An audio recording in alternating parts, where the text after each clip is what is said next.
बदलते भारत की शान।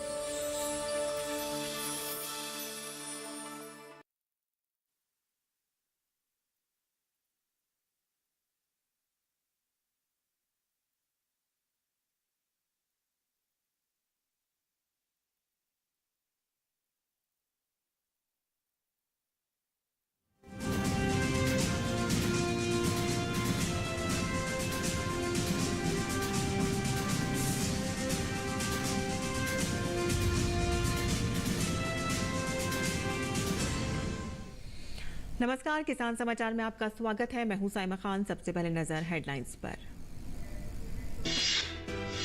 मध्य प्रदेश के इंदौर में चल रही है G20 श्रम और रोजगार मंत्री स्तरीय बैठक। पीएम मोदी ने बैठक को किया संबोधित। कहा कि भारत के पास विश्व को कौशल कार्यबल मुहैया कराने की है क्षमता। स्किलिंग, रीस्किलिंग और अप स्किलिंग को बताया भविष्य के कार्यबल का मंत्र।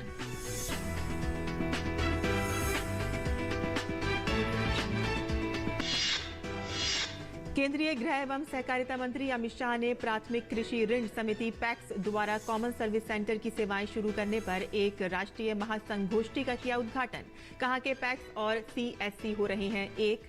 गांव में किसानों और गरीबों को ज्यादा से ज्यादा मिलेगी सुविधाएं। केंद्रीय जल शक्ति मंत्री गजेंद्र सिंह शेखावत ने रूरल वॉश पार्टनर्स फोरम की 2 दिवसीय राष्ट्रीय सम्मेलन का किया उद्घाटन। कहा कि देश के कई गांवों ने खुद को खुले में शौच करने से मुक्त करने में पाई है सफलता।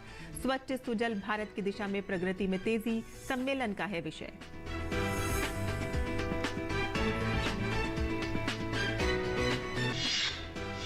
चावल की कीमतों पर काबू पाने के लिए केंद्र सरकार ने उठाया बड़ा कदम। घरेलू उपलब्धता सुनिश्चित करने के लिए गैर बासमती सफेद चावल के निर्यात पर लगाया प्रतिबंध। आगामी त्योहारों के दौरान कम कीमत पर चावल की उपलब्धता होगी सुनिश्चित।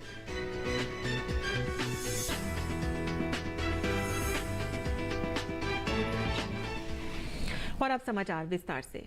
मध्य प्रदेश इंदौर में G20 की श्रम और रोजगार मंत्री स्तरीय बैठक हो रही है। इसमें G20 देशों और आमंत्रित देशों के 25 श्रम और रोजगार मंत्रियों समेत 165 प्रतिनिधि शामिल हैं। प्रधानमंत्री नरेंद्र मोदी ने बैठक को वीडियो संदेश के जरिए संबोधित किया। उन्होंने कौशल विकास के महत्व पर जोर डाला और कहा कि स्किलिंग, रीस्किलिंग और अप स्किलिंग भविष्य के कार्यबल का मंत्र है।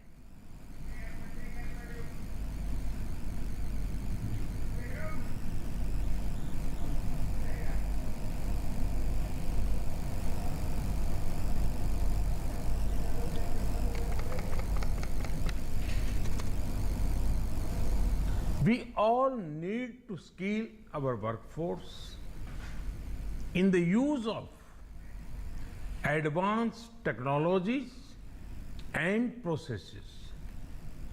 Skilling, reskilling, and upskilling are the mantras for the future workforce. In India, our Skill India mission is a campaign to connect with this reality. Under our Pradhan Mantri Kaushal Vikas Yojana, more than 12.5 million of our youth have been trained so far. प्रधानमंत्री नरेंद्र मोदी ने भारत में श्रमिकों को लाभ देने के लिए ई श्रम पोर्टल की सराहना की। पीएम मोदी ने कहा कि पिछले 1 वर्ष में इस पोर्टल पर श्रमिकों के रजिस्ट्रेशन की संख्या बढ़ी है।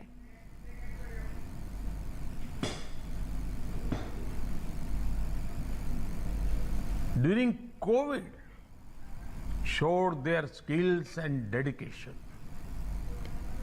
It also reflected our culture of service and compassion. Indeed, India had the potential to become one of the largest providers of skilled workforce for the world. A globally mobile workforce is going to be a reality in the future. Therefore, it is now time to globalize the development and sharing of skills in the true sense. The G20 must play a leading role in this. केंद्रीय गृह एवं सहकारिता मंत्री अमित शाह ने नई दिल्ली में प्राथमिक कृषि ऋण समिति पैक्स द्वारा कॉमन सर्विस सेंटर की सेवाएं शुरू करने पर एक राष्ट्रीय महासंगोष्ठी का उद्घाटन किया। अमित शाह ने कहा कि पैक्स को मजबूत करने के लिए प्रधानमंत्री नरेंद्र मोदी ने 2,500 करोड़ रुपए दिए हैं और साथ ही पैक्स और सीएससी एक हो रहे हैं, जिससे गांव में गरीबों को ज्यादा से ज्यादा सुविधाएं मिल सके। कार्यक्रम में केंद्रीय इलेक्ट्रॉनिक्स एवं आईटी मंत्री अश्वनी वैष्णव सहित कई गणमान्य हस्तियां भी शामिल हुई। अमित शाह ने कहा कि सरकार की योजना से 17,176 पैक्स सीएससी में अपना पंजीकरण करा लेंगे। इसके कार्यान्वयन से करीब 13 से 14 हजार युवाओं को रोजगार मिलेगा और साथ ही युवाओं को ग्रामीण अर्थव्यवस्था को करीब से जानने का मौका भी मिलेगा।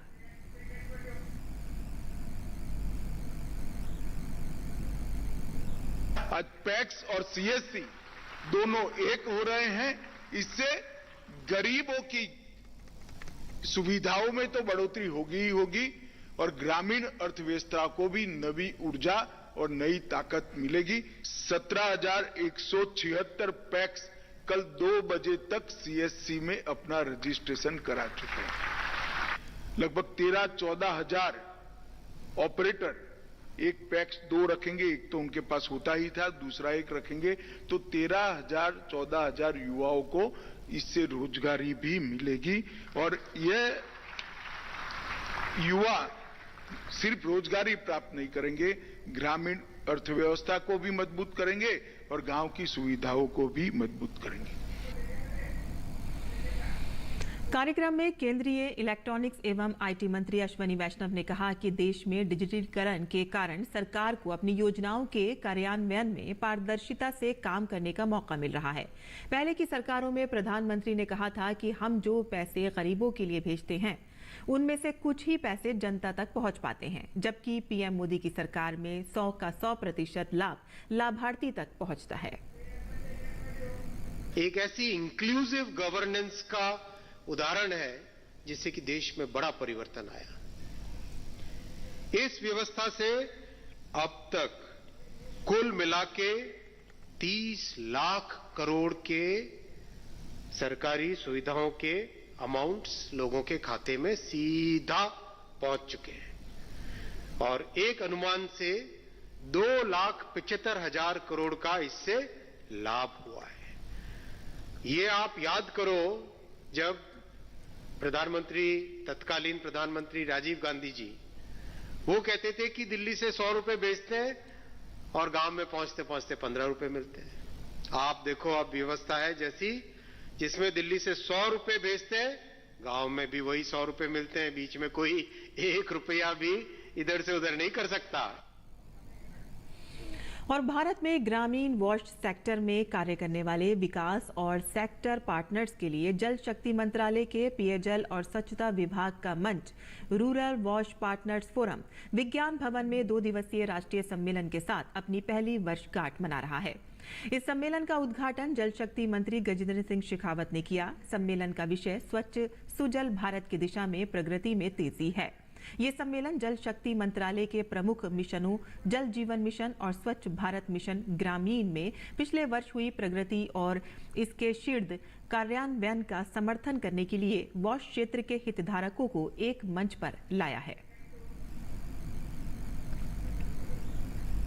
सम्मेलन को संबोधित करते हुए जल शक्ति मंत्री गजेंद्र सिंह शेखावत ने कहा कि पिछले कुछ वर्षों में देश में स्वच्छता को लेकर जिस तरह से मुहिम ने आंदोलन का रूप लिया है, आज उसी का परिणाम है कि स्वच्छ भारत मिशन के तहत देश के कई गांव ने खुद को खुले में शौच करने से मुक्त करने में सफलता हासिल की है। स्वच्छ भारत मिशन केवल इंफ्रास्ट्रक्चर क्रिएशन का प्रोग्राम नहीं था, 60 करोड़ लोगों के बिहेवियर चेंज का प्रोग्राम भी था। लेकिन सामूहिकता की ताकत से हमने भारत के यश को बढ़ाते हुए 5 साल में देश को खुले में शौच से मुक्त करने में सफलता प्राप्त की। जब देश के सारे लोगों ने मिलकर के इस यज्ञ में अपनी तरफ से आहुति डालना शुरू किया, तब वो जो यज्ञ की ज्वालाएं थी वो इतनी सुदीर्घ हुई, इतनी तपित हुई कि वो संकट हमेशा हमेशा के लिए देश से समाप्त हो गया। केंद्रीय जल शक्ति राज्य मंत्री प्रहलाद पटेल ने कहा कि पीएम मोदी के नेतृत्व में जन भागीदारी किस प्रकार किसी देश के विकास में नई ऊर्जा भर सकती है, स्वच्छ भारत अभियान इसका प्रत्यक्ष प्रमाण है। सबको मिलकर हर परिवार तक एक सुरक्षित स्वच्छ जल पहुंचाने के प्रति सजग भी रहना है और सतत प्रयास भी करना है। देश के प्रधानमंत्री ने लाल किले की प्राचीर से कहा था कि जब देश की आजादी के 75 वर्ष होंगे तब हमारा देश कैसा होगा। उसके पहले भी लोगों ने अपने ढंग से बातें कही होंगी, लेकिन लक्षित तरीके से एक टारगेट के साथ लक्ष्य सुनिश्चित करने का काम देश के प्रधानमंत्री ने किया। और भारतीय बाजार में गैर बासमती सफेद चावल की पर्याप्त उपलब्धता सुनिश्चित करने और घरेलू बाजार में मूल्य वृद्धि पर अंकुश लगाने के उद्देश्य से भारत सरकार ने उपरोक्त किस्म की निर्यात नीति में संशोधन कर उसे 20% निर्यात शुल्क के साथ मुक्त से हटाकर तुरंत प्रभाव से प्रतिबंधित श्रेणी में डाल दिया है। घरेलू बाजार में चावल के दाम में वृद्धि का रुझान बना हुआ है। खुदरा बाजार में कीमतों में एक साल पहले के मुकाबले 11.5% और पिछले माह के मुकाबले 3% वृद्धि हुई है। घरेलू बाजार में कीमतें कम करने और पर्याप्त उपलब्धता सुनिश्चित करने के लिए गैर बासमती सफेद चावल पर 20% निर्यात शुल्क लगाया गया था, लेकिन 20% निर्यात शुल्क लगाए जाने के बावजूद भी इस किस्म के चावल का निर्यात बढ़ता चला गया। देश के कुल चावल निर्यात में गैर बासमती सफेद चावल का 25% योगदान होता है। गैर बासमती सफेद चावल के निर्यात को प्रतिबंधित करने से देश में उपभोक्ताओं के लिए इसके दाम कम होंगे। बहरहाल गैर बासमती चावल और बासमती चावल की निर्यात नीति में कोई बदलाव नहीं किया गया है। कुल चावल निर्यात में इनका योगदान ही अधिक होता है और इससे किसान को अंतर्राष्ट्रीय बाजार में लाभकारी दाम का लगातार लाभ मिलता रहेगा। और आगे बढ़ते हैं, जहां पशुपालन और डेयरी विभाग, मत्स्य पालन, पशुपालन और डेयरी मंत्रालय ऋण वितरण प्रणाली को मजबूत करने और सूक्ष्म, लघु और मध्यम उद्यमों को जोखिम मुक्त असुरक्षित ऋण के सुचारू प्रवाह की सुविधा के लिए पशुपालन अवसंरचना विकास निधि के तहत क्रेडिट गारंटी योजना पशुधन क्षेत्र में लागू किया गया है।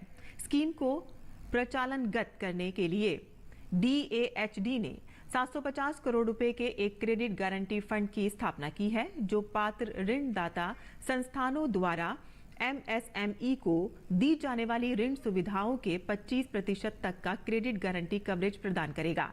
क्रेडिट गारंटी स्कीम का मुख्य उद्देश्य ये है कि ऋणदाता को परियोजना व्यवहार्यता को महत्व देना चाहिए और विशुद्ध रूप से वित्त पोषित परिसंपत्तियों की प्राथमिक सुरक्षा के आधार पर ऋण सुरक्षा सुनिश्चित करनी चाहिए।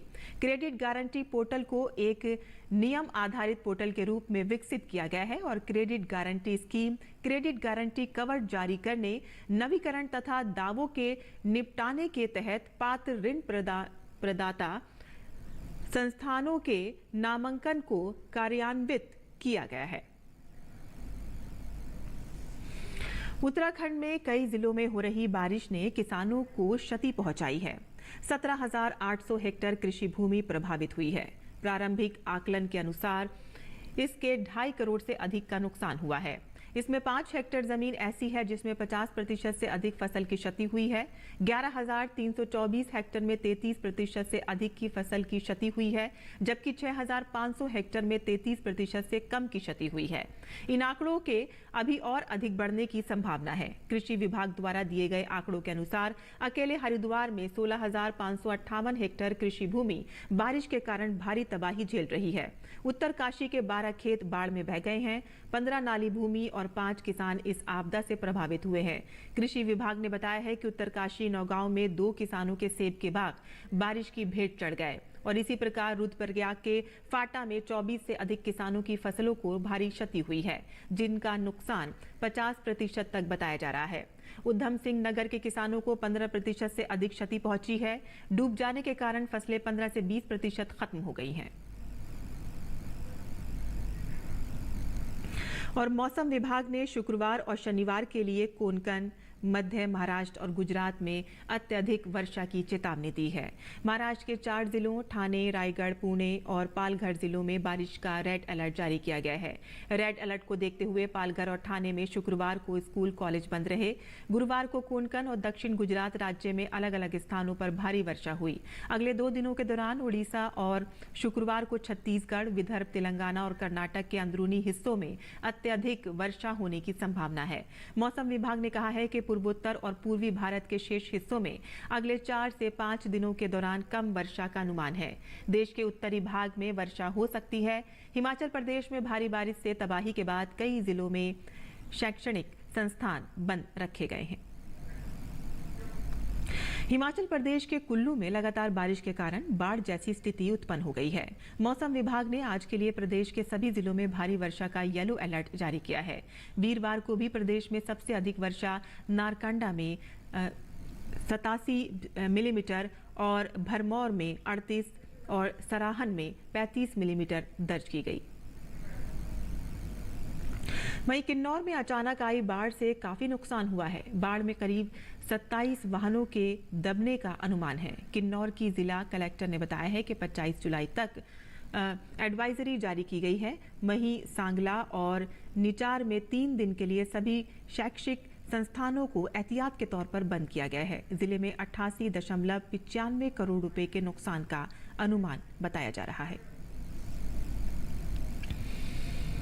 भारी बारिश के चलते आज दोबारा कामरू में एक फ्लैश फ्लड हुआ है, जिसमें काफ़ी हॉर्टिकल्चरल लॉस का, इरिगेशन का और साथ ही साथ अराउंड 27 व्हीकल्स का उसमें दबने का अनुमान है। बाकी फाइनल आकलन अभी आ रहा है। इसी के साथ मैं बताना चाहूँगी कि 25 तक हमने किन्नौर जिले में एक वेदर अलर्ट जारी किया है, एडवाइजरी है। सभी लोग अपने घरों में रहें, सुरक्षित रहें। इसी के ध्यान में रखते हुए सांगला और निचार, जहाँ ज़्यादा बारिश है, वहाँ 3 दिन के लिए हमने सभी एजुकेशनल इंस्टीट्यूशंस को भी ऐतिहातिक तौर पे बंद कर दिया है। जहाँ तक ओवरऑल लॉस की बात है, तो अभी डिस्ट्रिक्ट में जितना हमारे पास आ गया है, दैट इज़ अराउंड 88.95 करोड़ अभी तक का। और आज की स्थिति ऐसी है कि हमारा NH05 रूनंग नाले पे एक क्लोज्ड है, पर स्मॉल व्हीकल्स के लिए खोल दिया गया और टाइम टू टाइम उसको बहाल किया जा रहा है। वहीं अयोध्या में सरयू नदी खतरे के निशान से ऊपर बह रही है। इसके कारण बाढ़ का खतरा मंडरा रहा है। उफानी नदी के कारण अयोध्या के निचले इलाकों में पानी घुस गया है। बहराइच स्थित शारदा और गिरिजा बैराज से लगातार सरयू नदी में पानी छोड़े जाने के कारण नदी के जलस्तर में भारी इजाफा हो रहा है। ऐसे हालात में सोहावल, रुदौली और सदर तहसीलों के तटीय इलाकों में बाढ़ के खतरे को लेकर प्रशासन ने तैयारियां की हैं। और किसान समाचार में अब बात करते हैं मंडी भाव की और देखते हैं कि क्या रहा देश भर की मंडियों का भाव।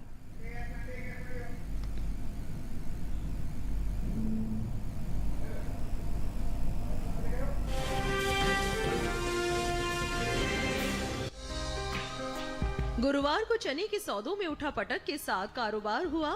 राजकोट मंडी में चने के सौदों में तेजी रही। वहीं दाहोद और काला पीपल मंडी में चने के भाव नरम रहे, जबकि लखनऊ और मुंबई मंडी में बीते 2 दिनों के दौरान चने के भाव स्थिर रहे। आवक पर नजर डालें तो इन दिनों ज्यादातर कृषि उपज मंडियों में चने की आवक सामान्य बनी हुई है। गुजरात और उत्तर प्रदेश सहित दूसरे राज्यों की मंडियों में 20 जुलाई को चना बिकवाली के लिए पहुंचा। भाव पर नजर डालें तो एग मार्केट के मुताबिक गुजरात की दाहोद मंडी में 19 जुलाई को देसी चने का भाव रहा 4,860 रुपए। 20 जुलाई को इसके भाव में 190 रुपए की गिरावट आई और भाव 4,825 रुपए पर आ गया। जबकि राज्य की ही राजकोट मंडी में इस दौरान देसी चने के सौदों में बढ़त के साथ कारोबार हुआ। यहाँ 19 जुलाई को चने का भाव 5,015 रुपए, 20 जुलाई को इसके सौदे 35 रुपए चढ़कर 5,050 रुपए पर हुए।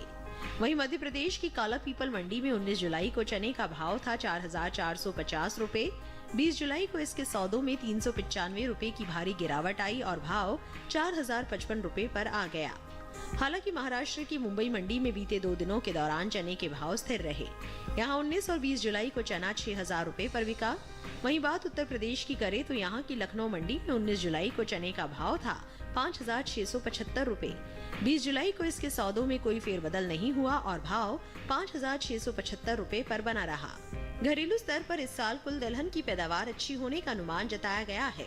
कृषि मंत्रालय के तीसरे अग्रिम अनुमान के मुताबिक देश में साल 2022-23 के दौरान कुल दलहन की पैदावार 275,04,000 टन होने की उम्मीद है, जो पिछले साल के 273,02,000 टन उत्पादन की तुलना में 2,02,000 टन अधिक है। वहीं बात चने की पैदावार की करें तो घरेलू स्तर पर रबी चने की पैदावार में कुछ कमी देखने को मिल सकती है। साल 2022-23 के दौरान देश में चने की उपज 135,43,000 टन होने का अनुमान जताया गया है।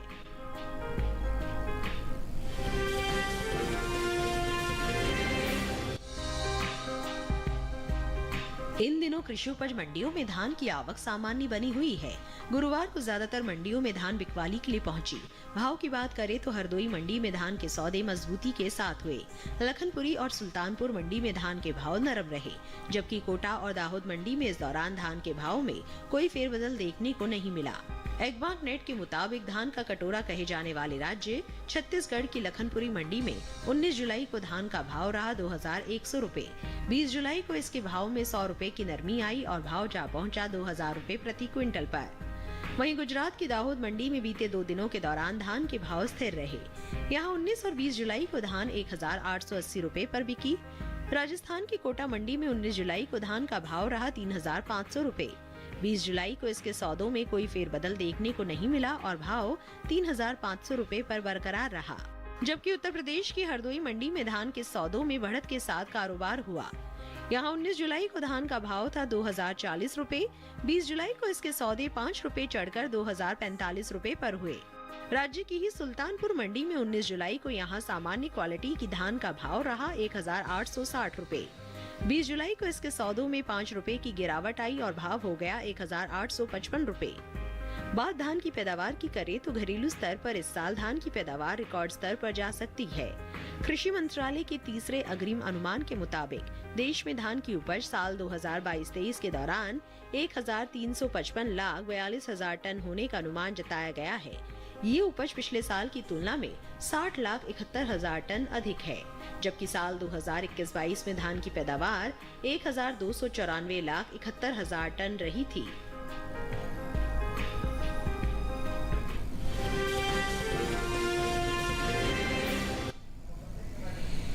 और मंडी खबर के बाद अब बात करते हैं मौसमी खेती की। किसान इस मौसम में कैसे रखें अपनी खेती का ख्याल, आइए देखते हैं।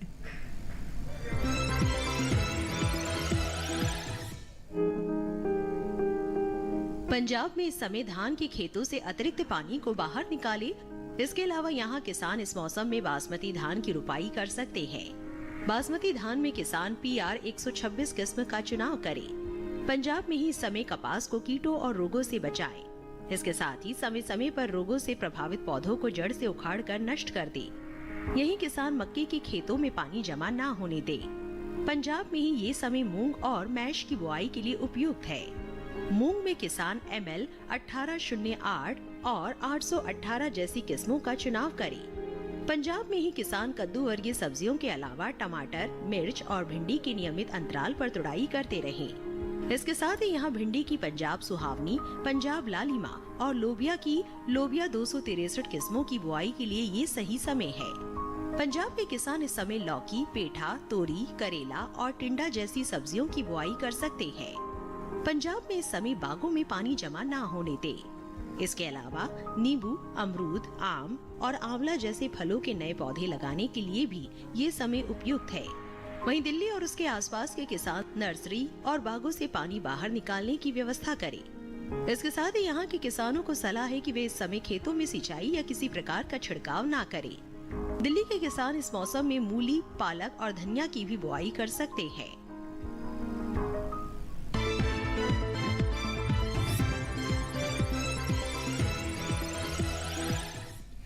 और खेती किसानी से जुड़ी खबरों के बाद आइए अब नजर डालते हैं खास खबरों पर।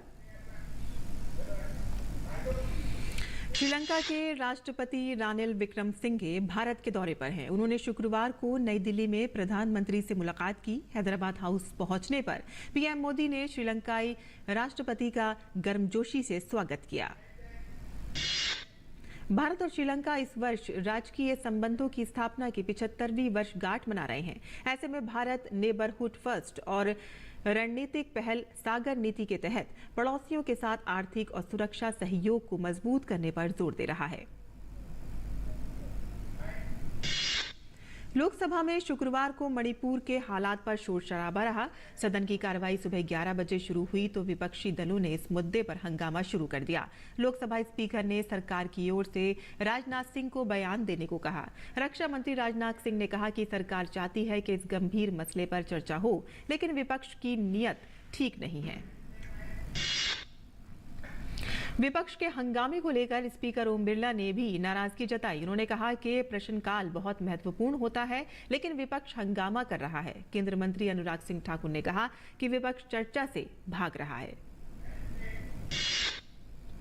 मणिपुर में अपहरण और सामूहिक बलात्कार के जघन्य अपराध मामले में पुलिस ने 3 और मुख्य आरोपियों को गिरफ्तार कर लिया है। इस तरह अब तक कुल मिलाकर 4 लोगों की गिरफ्तारी हो चुकी है। मोदी सरनेम मामले में दोषी कांग्रेस नेता राहुल गांधी की याचिका पर सुप्रीम कोर्ट में शुक्रवार को सुनवाई हुई। सुप्रीम कोर्ट ने मामले की शिकायतकर्ता बीजेपी नेता और गुजरात सरकार को नोटिस जारी किया है और कहा है कि वो अपना जवाब दाखिल करें। फिर 4 अगस्त को अदालत इस पर सुनवाई करेगी।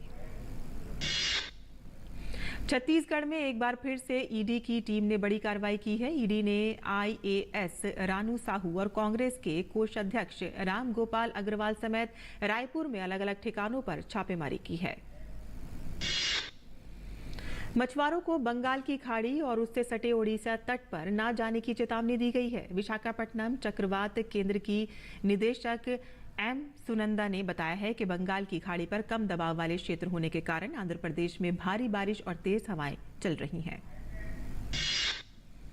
पश्चिमी बंगाल के हावड़ा में बीती रात भीषण आग लग गई। करीब 50 दुकानों तक ये आग फैल गई। घटना की जानकारी मिलते ही दमकल की 18 गाड़ियां मौके पर पहुंची।